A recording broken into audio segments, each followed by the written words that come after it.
from 2023 to 2024, my YouTube channel grew from 0 to 100,000 subscribers. Let's get straight into my top 5 tips on what you should do if you want to become a YouTuber. Number 1, I'd choose a niche that is searchable. Now there's a couple of ways that videos can get a high amount of views. 1, if the video topic is trending, and 2, if the video is about a topic that regularly gets searched for. An example of number 1 is if you make a video based on a current topic that won't be relevant in a month or two. Say there's a new tech release and you post a video about it. It's unlikely that this video will keep performing well once the hype of the release dies off. It's a bit like using trending audios on Instagram. If you post a reel with a trending audio while it's trending, your video has more chance of blowing up. If you use the same audio a month later, chances are the video won't do well. The thing I don't like about posting videos about trending topics is that after a few weeks, when people no longer care about the topic, the video views are going to die off. As well, constantly posting videos about trending topics can be really difficult, as you constantly have to be searching for new and exciting ideas and quickly post them before the trend dies off. Not to say you can't do it though.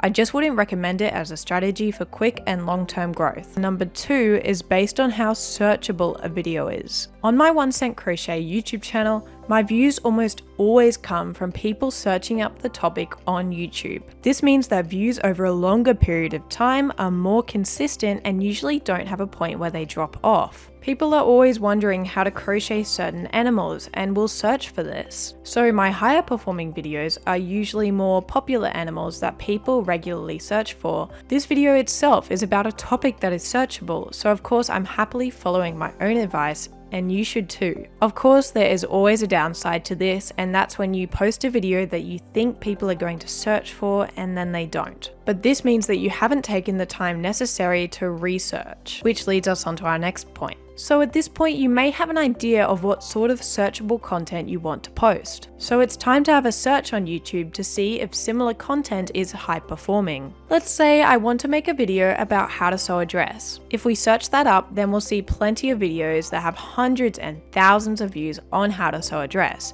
This is fantastic, as it means people are searching for this topic. If you search for a topic that you want to make videos about, but the top videos only have a couple of thousand views, that's not a super good sign that your videos will end up being well performing if you regularly post about that topic. But try going a little bit broader in your topic and you should be able to find some high performing videos. Consume the content that you want to make. Learn what you do like and what you don't like. And by this I mean, when does the video that you're watching get boring?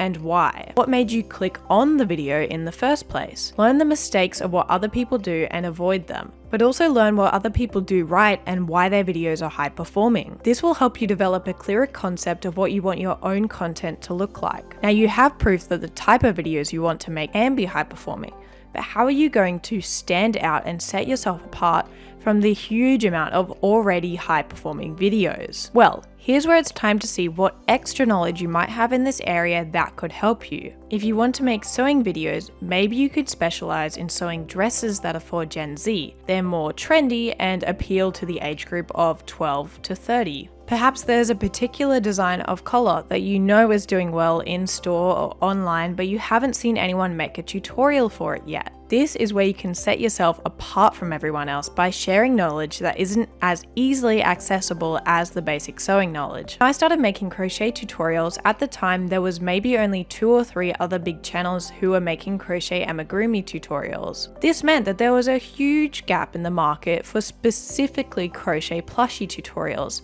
whereas crochet clothing tutorials there was already plenty of, so that was an oversaturated market. This meant when I started posting, people were already searching for my videos.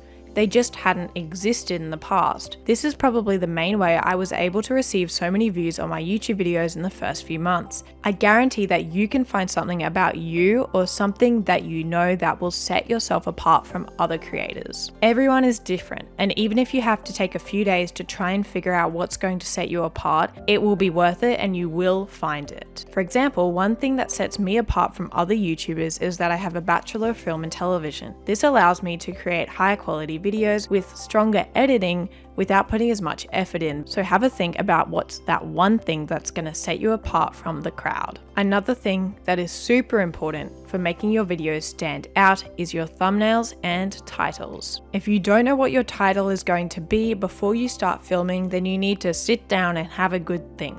A good title and thumbnail is what gets people to click on your videos. Now, that's not to say that you can create a terrible video and get away with it because your thumbnail and title are good, but people won't click on your video in the first place if your thumbnail and title are bad. People typically glance at the thumbnail before looking down at the title, so your thumbnail should give viewers information that isn't necessarily in the title. So try not to clog up your thumbnail with words that can be used in the title.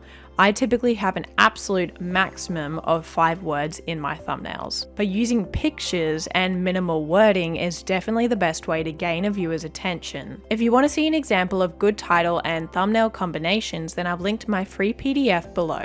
There I go into a little bit more detail about this. Don't worry about fitting as many keywords into the title as you can, that's not necessary. And make the title actually interesting.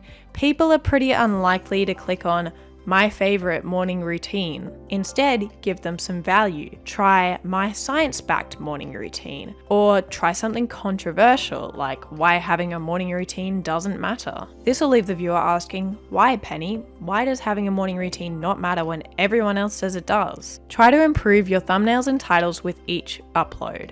Ask yourself, how can I make this better than the last one? What didn't work out about my last title that I can fix on this one? Making an effort to ensure that your 10th video is better than your first is what is going to lead to progress and growth, and that is what we want. Now you have to take the first official step, taking action. Too many people get far too caught up in this step. The feeling of being fearful can overtake your ability to take action if you don't just go for it. But remember, fear means progress. Without fear, you're probably not outside of your comfort zone, which is where you should be if you're starting a YouTube channel for the first time. You might be scared about what other people are going to think of you or that you won't succeed, but you need to get yourself past this stage of fear and post your first video and then your second and third. Most people aren't even able to do this step, so you'll be doing better than 99% of people if you can. Posting will get so much easier after your first 5 to 10 videos. If you can just get those out there, you'll slowly start to develop systems for